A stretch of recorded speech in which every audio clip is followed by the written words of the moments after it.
આજે વૈશાખ વદ છઠ છે, બુધવાર છે, 29/5/2024 વર્ષ છે.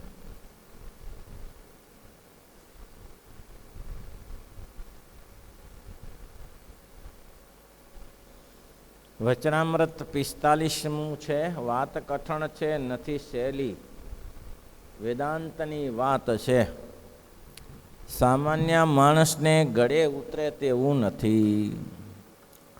ગોપાળાનંદ સ્વામીનો પ્રશ્ન છે, કારણ કે યોગ મુનિ યોગાનિષ્ઠ છે. એમને પ્રશ્ન પૂછ્યો કે મહારાજ, કેટલાક વેદાંતી એમ કહે છે ભગવાનને આકાર નથી.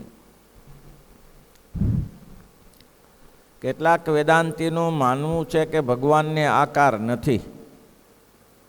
તો કેટલાક નારદ સુખ સનકાદિક જેવાઓ જે ભગવાનના ભક્ત છે તે ભગવાનનું સાકારપણું પ્રતિપાદન કરે છે. બે વસ્તુ છે. આ જગતમાં મોસ્ટ ઓફ લોકો નિરાકારનું પ્રતિપાદન કરે છે. સાકાર ને નિરાકારની ચર્ચા અનાદિકાળથી ચાલી આવે છે, અને આ બંધ પણ નહીં થાય. સાકાર ને નિરાકારનું જે પ્રતિપાદન પણ કર્યું છે એ બંધ નહીં થાય, કારણ કે એવું તત્વ નથી કે એનો નિર્ણય તરત આવી જાય. નિર્ણય જ ના આવે. ગમે એટલું કરીને મથીને કરી, કારણ કે આ અદ્ભુત સૃષ્ટિ બનાવી છે. કોઈ એમ કહે કે ભગવાન નિરાકાર છે તો એનાથી આકાર કેમ ઉત્પન્ન થાય? પ્રશ્ન એ છે, નિરાકાર વસ્તુથી આકાર કેવી રીતે ઉત્પન્ન થાય? શક્ય જ નથી. દ્રષ્ટાંત બહુ સરસ આપ્યું. નિરાકારવાદીનું કહેવાનું એમ છે, આમાં બહુ લોકો મથ્યા છે. દેશના લોકો ને વિદેશના લોકો બહુ મથ્યા છે, બહુ જ મથ્યા. અમેરિકાને એક માણસને એવું થયું કે આ સંશોધન કરવા જેવું છે, આનું સંશોધન કરી લઉં. આ લોકો બધા પઝલમાં પડે છે, બધા આમ તેમ આમ ચક્રો મારે છે, તો હું એનું સંશોધન કરી નાખું. સંશોધન કરવા બેઠો પણ કંઈ શીંગડું પૂછડું કંઈ હાથમાં જ ના આવ્યું. ચાલુ ક્યાંથી કરવું? સંશોધન કરવાનું ચાલુ ક્યાંથી કરવું? પ્રશ્ન એ હતો. આટલું મોટો વિશ્વનો સર્જાનારો, હવે એમાંય પાછા એમ કહીએ છીએ કે અનંત કોટી બ્રહ્માંડ, આવા વિશ્વ જેવા અનંત કોટી બ્રહ્માંડ છે, અને કેવું બધું આમ ચાલ્યા કરે. જુઓ ને, રાબેતા મુજબ ચાલ્યા કરે બધું. ચોમાસામાં વરસાદ પડે ત્યારે તાપમાં મરી જઈએ, ગરમીમાં ભાઈ એસીએ કામ નહીં કરતા. શિયાળામાં ઠંડી ચાલુ, આટલી ગરમી છે તો એનો અસર ગરમીની શિયાળામાં થવી જોઈએ ને? કાંઈ નહીં. લ્યો પાછી આટલી સૃષ્ટિ કેવી વિવિધ ભાતી બનાવી છે. મોરના ઈંડામાં રંગ પૂર્યા છે, કલર પૂર્યા. હવે ઈંડામાં કોણ કલર પૂરવા ગયું? એવા કલર પૂર્યા ને એવા રંગબેરંગી મોર તૈયાર થાય છે. બોલો, માણસ થકી માણસ જન્મે, પશુ થકી પશુ જન્મે, પક્ષી થકી પક્ષી થાય ને ઈટણા થકી ઈટણા થાય. આ બધું આમ કમ્પ્લીટ કર્યું. પસીનામાંથી જીવ થાય એ કોઈ કલ્પના કેવી રીતે કરી શકે? પાણીમાંથી પસીનો એટલે પાણી છે, એમાંથી જીવ ઉત્પન્ન થાય, અને એને હાથ પગ ઇત્યાદિ બધું બની આવે છે. બોલો, જુઓ તો ખરા કલ્પના. હવે આનું સંશોધન કરવું કેમ?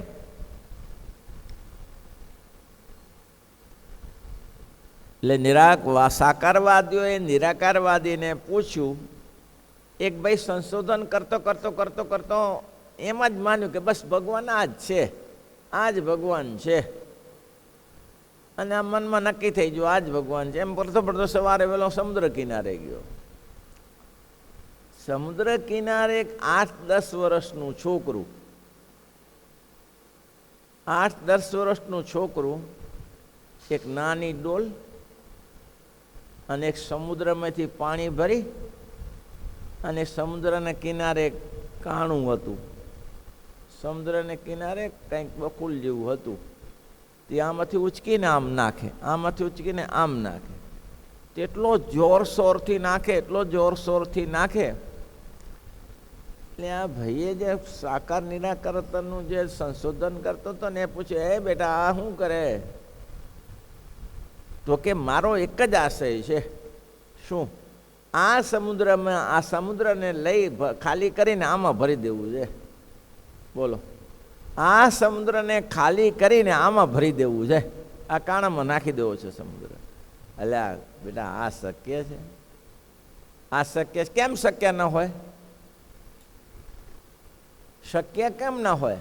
અલ્યા પણ આવડો મોટો સમુદ્ર અને આ કાણામાં કેવી રીતે સમાય? તો એ છોકરું બોલ્યું કે તો પછી આટલું મોટું સર્જન કરનારો વિશ્વનો નિયામક ઈશ્વર, તેને આનું સંશોધન કેવી રીતે થાય? તો કે થાય જ નહીં. થાય, સંશોધન થાય. તો કેવી રીતે થાય? બસ એ કાણા વેચે ને સમુદ્ર વેચે જે માટી છે એ ખસી જાય તો એ સમુદ્ર ને કાણું એક થઈ જાય. આટલી વાર છે.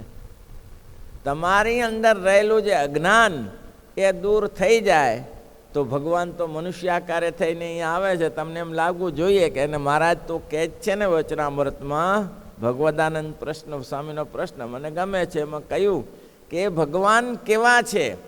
યથાર્થ જો નજીક બેઠા છે ને જીવોનો ડર રહે છે એવા દૂર ગયે ડર રહે, એ તેનું એવું કેવું બની શકે? એનું કારણ શું? તો કે એની વાત એમ છે, એવો ને એવો ભય ક્યારે લાગે? તો કે આ ભગવાનને અનંત કોટી બ્રહ્માંડની સ્થિતિ ઉત્પત્તિના પ્રલયના કરનારા આ બેઠા છે ને જાણે, અને આખા વિશ્વને પાછો ઉત્પન્ન કરીને ચલાવનારો આ છે એમ જાણે, અને એ ભગવાન અણુ અણુમાં વ્યાપીને રહ્યો છે એમ જાણે. એની મરજી સિવાય શુક્લું તણખલું એ તૂટવા સમર્થ નથી, એને એવું જાણે. બોલો, 4 દ્રષ્ટાંતો હતા. અને વળી એ ભગવાન કેવા છે? ગરમી લાગે ત્યારે છાંયે બેસે લીમડાના. હવે આ અનંત કોટી બ્રહ્માંડની ઉત્પત્તિ કરે અને ગરમી લાગે ત્યારે છાંયે બેસે પાછા. અને કોઈ જગ્યાએ જવું હોય ને ત્યારે ઘોડા ઉપર બેસે. રાત્રિનું અંધારું થઈ જાય ત્યારે દીવો કરવો પડે. આવું છે. મસાલ કરો ત્યારે દર્શન થાય. ચંદ્રના અંજવારે બેસવું પડે, અંજવારે બેસો બધા. એટલે આ ભાઈ ભગવાન છો તો એક દીવો કરો ને ત્યારે. મારે એ ધંધો ના કરાય. જરૂર પડે ત્યારે કામ કર્યું. જ્યારે સુકાનંદ સ્વામીને જરૂર હતી ત્યારે સુકાનંદ સ્વામી ઊભા થયા, તેલ કોળિયું લઈને કે હું તેલ પૂરું, તો હું તેલ નથી. તેલની કાંઈ જરૂર નહીં, બેસો અહીંયા લખવા. તો બેસો નહીં, અહીંયા પોતાના જમણા પગના અંગૂઠામાંથી તેજ કાઢ્યું ને સવાર સુધી ચલાવ્યું. આવું આશ્ચર્ય બતાવે નહીં કોઈને. એટલે આ કંઈ સંશોધન થઈ શકે એવું જ નથી. તો નિરાકારવાદી કહે છે એટલા જ માટે કહીએ છીએ કે સંશોધન ન થઈ શકે એટલે નિરાકાર છે.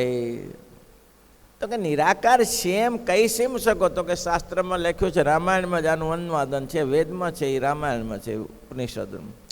બિનુ પદ ચલઈ કરમ કરના, બિનુ પદ ચલઈ કરમ કરના. બિનુ પદ ચલઈ એમ લખ્યું છે, પગ નથી તો ચાલે છે. કરમ કરે નાના. આ સૂર્ય ઉદય થાય છે, સૂર્ય ઉદય તે તમને દેખાય છે? થોડું આગળ વધ્યો, થોડું આગળ વધ્યો એમ દેખાય છે? ખરા એમ લાગે છે? અને મારું વાલું સાંજ પડે આત્મા થઈ જાય છે. લો, દેખાય, ગતિ દેખાય છે. હવે આટલી સૂર્યની કોઈ ગતિ, ભલે પૃથ્વીની ગતિ છે, પણ તમને એ ચાલે છે એ તમને દેખાય છે કે થોડું આગળ વધે છે, આગળ વધે છે, થોડું વધ્યું, અહીંયા આવ્યો એટલે અહીંયા આવ્યો?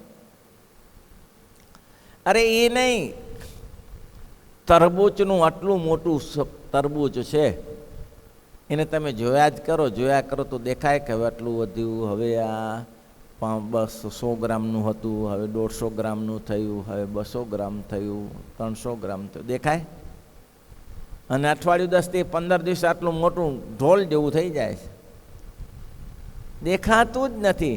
આ વેલ વધે છે, આટલી બધી વેલો વધ્યા કરે છે, એ વેલો આમ વધતી જાય, તમને નરી નજરે જુઓ તો ભલે તમે દૂરબીનથી જુઓ, થોડી વધી, થોડી આગળ વધી, થોડું દેખાય જ નહીં. આ ઈશ્વરની કળા છે.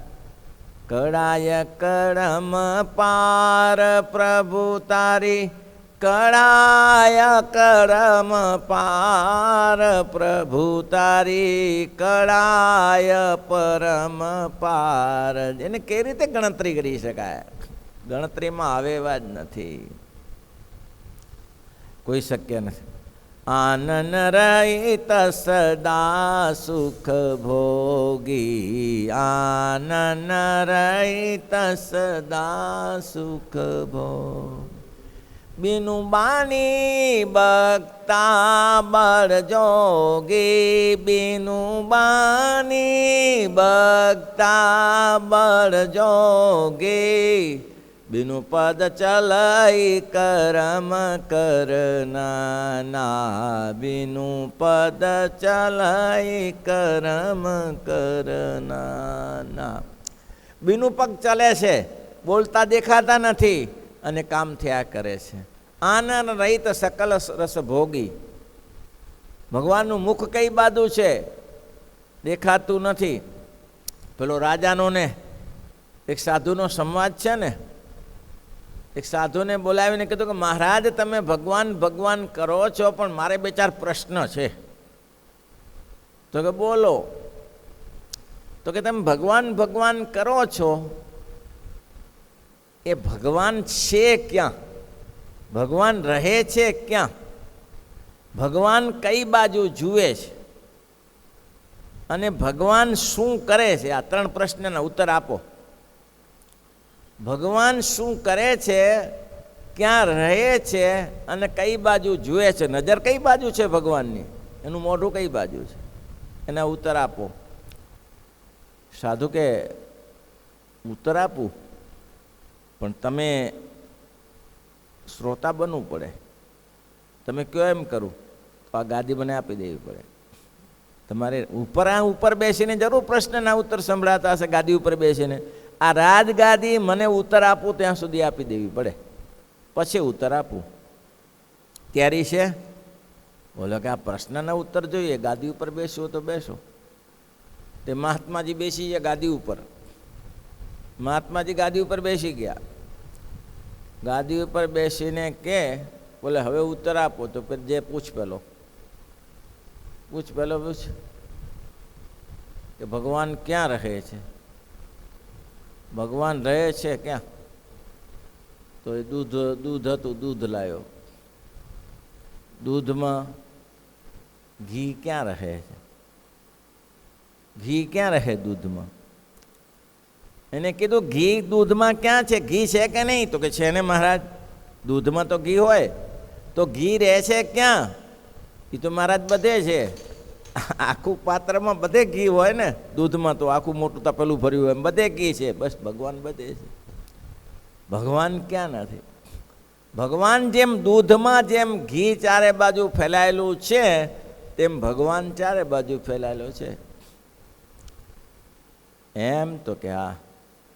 ભગવાન જુએ છે કઈ બાજુ? તો દીવો લેતો હોય, દીવો લેતો હોય, દીવો પ્રગટાયો. તો કે આનું મોઢું કઈ બાજુ છે? દીવાનું મોઢું કઈ બાજુ છે? તો કે ચારે બાજુ. બસ ભગવાન ચારે બાજુ જુએ છે. દીવાનું મોઢું ચારે બાજુ છે તો ભગવાન ચારે બાજુ જુએ છે. એમ તો કે હા. ભગવાન કરે છે શું?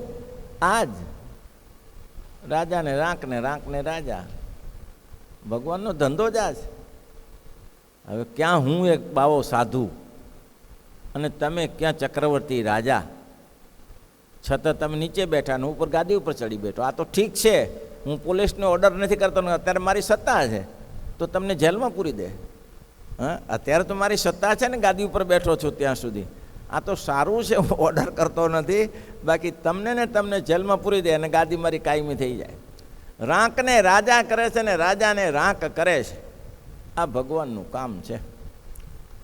એટલે કે છે નિરાકરવાદીઓનો પ્રશ્ન એ છે કે આનન રહિત સકલ રસ ભોગી, બીના બાની બક્તા બળ યોગી.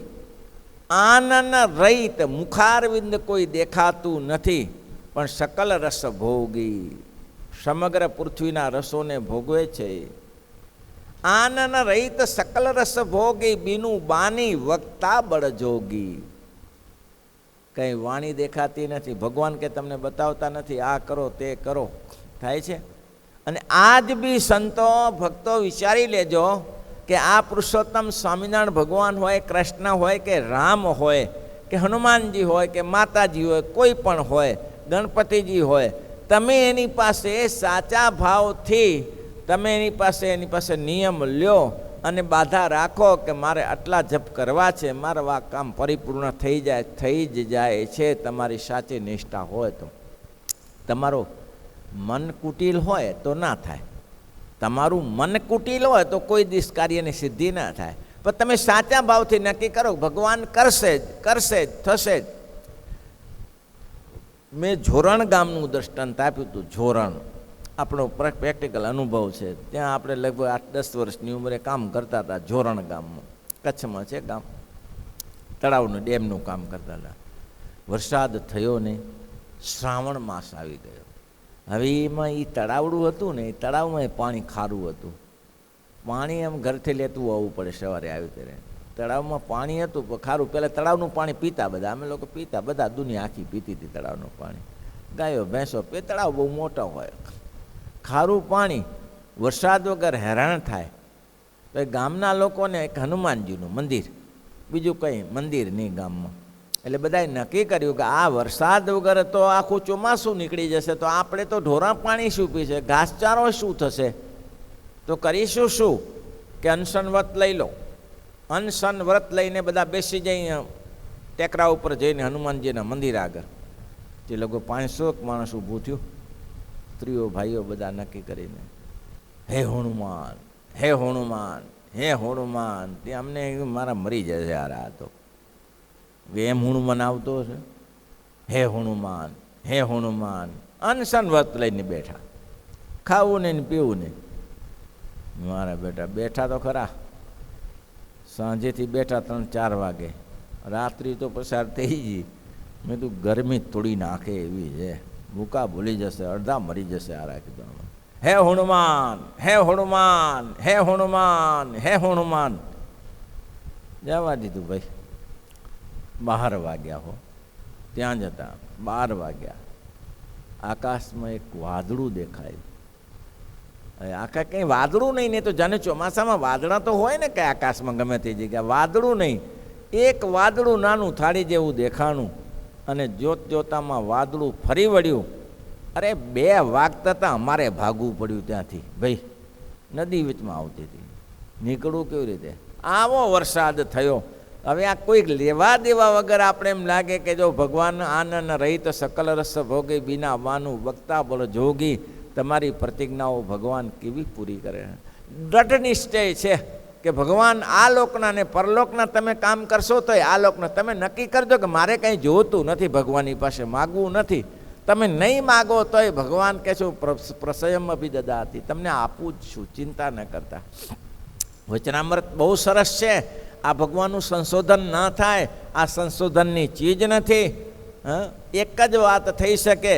પેલું જો ભાઈ જતો હતો અને છોકરો પાણીનું કાણામાં નાખતો હતો કે કાણામાં સમુદ્ર હલાવે, તો કે ના હલે, આમાં ભરી ન શકાય. તો ના ભરી શકાય તો ભગવાનનું સંશોધન કેવી રીતે થઈ શકે? આટલું કાણુંમાં સમુદ્ર ના જતો હોય તો.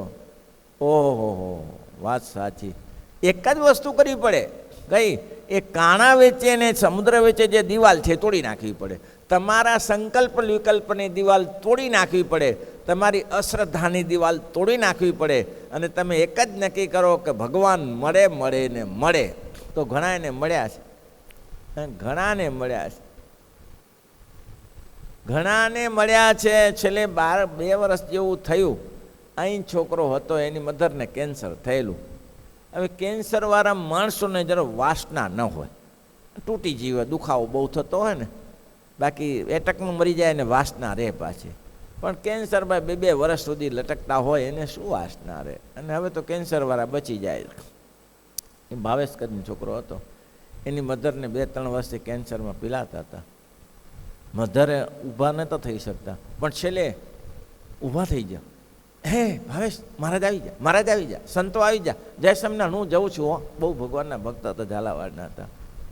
આજ બી મહારાજને સંતો આવી ગયા અને એમને જય સ્વામિનારાયણ કહી નીકળી ગયા. નથી ભગવાન? ભગવાન નથી. ભક્ત ચિંતામણીમાં તો ઘણા પરચા આપ્યા છે, પણ આજે જે પ્રત્યક્ષ ભગવાન છે કે નહીં, તો ભગવાન છે.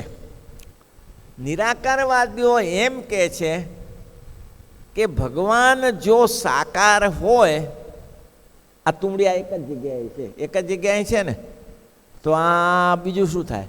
આપણે એક જ જગ્યાએ બેસીએ તો એક જ જગ્યાએ જોઈ શકીએ, તો ભગવાન એક જ જગ્યાએ જોઈ શકે સાકાર હોય તો. એનાથી શું કામ થાય? સાકારની તો મર્યાદા નક્કી થઈ ગઈ કે આટલામાં જ રહે સાકાર, તો બીજે ક્યાં રહે? આ મકાન છે તો આટલામાં જ છે, આખા પૃથ્વીમાં મકાન ક્યાં છે? બીજા ભલે હોય પણ આ તો નથી ને. એમ આપણે વ્યક્તિ છીએ તો એક જ જગ્યાએ, બીજે ક્યાં રહીએ આપણે? બીજે તો નથી રહી શકતા ને આપણે. નિરાકારવાદીઓ કે એ કામ કેવી રીતે કરે? થાય જ નહીં ને. અને ભગવાન તો કેવા છે? યુગપત વેતી. કેવા છે? યુગપત વેતી, એકી સાથે જાણે છે. મેં એક સરસ દ્રષ્ટાંત આપ્યું હતું ગુલાબનું. ગુલાબનું ફૂલ છે અથવા કમળનું ફૂલ હોય, એની ઘણી બધી પાંખડીઓ હોય ને. આ વચનામૃત એમ મગજમાં ભરાય એવું નથી કે તમે ભરી દેશો એમ. ગુલાબની બહુ ઝીણું કાંત્યું છે ગોપાળાનંદ સ્વામીએ, કે ગુલાબની પાંખડી હોય એને તમે આમ એક ઝાટકે ચપ્પુ માર્યું, છરી મારી, તો એક ઝાટકે જ કપાઈ જાય કે ના કપાય? બધી પાંખડી એક સાથે કપાય કે ના કપાય? એક જ ઝાટકે કપાય કે ના કપાય? બોલો શું કેવું છે? કપાય? કપાય કે ના કપાય? ના કપાય. પહેલી કપાય, પછી બીજી કપાય, ત્રીજી કપાય, ચોથી કપાય, પછી બધી એક પછી એક કપાય. એટલે એક ઘાયે તો કપાઈ ગઈ. એ તો એને જેવું છે. અગરબત્તી કરો ને આમ ગોળ ગોળો ફેરવો તો કુંડાળું થાય ને. તો ચારે બાજુ અગરબત્તી છે, આ કુંડાળું થયું. અગરબત્તી તો કોઈ જગ્યાએ એક જ જગ્યાએ છે. અગરબત્તી દિવાળીએ લોકો બાજરીયા ફેરવે છે, આમ ગોળ ગોળ ફેરવે છે. બાજરીયા ફેરવે ને ગોળ ગોળ, તો શું બાજરીયું ગોળ ગોળ છે? ગોળ ગોળ બાજરીયું છે. બાજરીયું એક જ જગ્યાએ, બાજરીયા કહે છે શું કહે છે ને, બાજરીયું એક જ જગ્યાએ છે પણ ગોળ ગોળ થાય છે. કેમ થાય છે? ગતિ છે, એટલે એની ગતિ ઝડપી છે એટલે આવું થાય છે ને. ઝડપી ગતિ છે એટલે તમને તમારી નજર પહોંચતી નથી. એમ કમળની પાંખડી તોડવામાં તમારી નજર નથી પહોંચતી. ઝડપીથી કપાઈ ગયું એટલે તમને એકી સાથે કપાઈ ગયું, પણ એમ કહેવાય છે એક પછી છરી એને લાગીને કામ થયું. તો એમ કે છે કમળની પાંખડી હોય તથા ગુલાબનું ફૂલ એને કાપીએ તો વારાફરતી કપાય, પણ ભગવાન એમ વારાફરતી આટલી ઝડપથી પણ નહીં. ભગવાન તો યુગપત વેતી. ભગવાન કેવા છે? યુગપત વેતી. કેવી રીતે? તો કે તમને સાથળમાં ઘા લાગ્યો એક સાથે, અને તમને પગમાં ઘા લાગ્યો, ને હાથમાં ઘા લાગ્યો, માથામાં ઘા લાગ્યો, તો એની પીડા એવી દેખાય? પહેલાં માથાની પીડા જણાવી, પછી હાથની પીડા જણાવી, પછી પગની પીડા જણાવી, પછી તળિયાની પીડા જણાવી. એવી જણાય પીડા? એવી અલગ અલગ રીતે જણાય? વારાફરતી જણાય? યુગપત વેતી. તમે એકી સાથે દરેકની પીડાનો અનુભવ કરી શકો છો. કોઈ એમ કે પહેલી માથાની પીડા કેવી છે જોઈ લે જરા, અને પછી પેટની જોઈ લે, અને પછી પગની જોઈ લે, એમ થાય? યુગપત એક સાથે જ પીડા જણાય છે. તેમ ભગવાન યુગપત વેતી, આખી દુનિયાને એક સાથે જાણે છે. હજી નિરાકારવાદીનો પ્રશ્ન આગળ કાલે લેશું થોડો, નિરાકારવાદી પછી સાકારવાદીનું પ્રતિપાદન. પણ ગોપાળાનંદ સ્વામી પ્રશ્ન બહુ પૂછ્યો સરસ, કે કેટલાક વેદાંતીઓ ભગવાનને નિરાકાર કહે છે. દ્રષ્ટાંતો બહુ સરસ આપ્યો છે પાછળ. કેટલાક વેદાંતીઓ ભગવાનને નિરાકાર કહે છે, અને કેટલાક નારદ સુસનકાદિક જેવા મહાન ભગવાનના ભક્ત છે એ ભગવાનને સાકાર કહે છે. શ્રીપતિમ શ્રીધરમ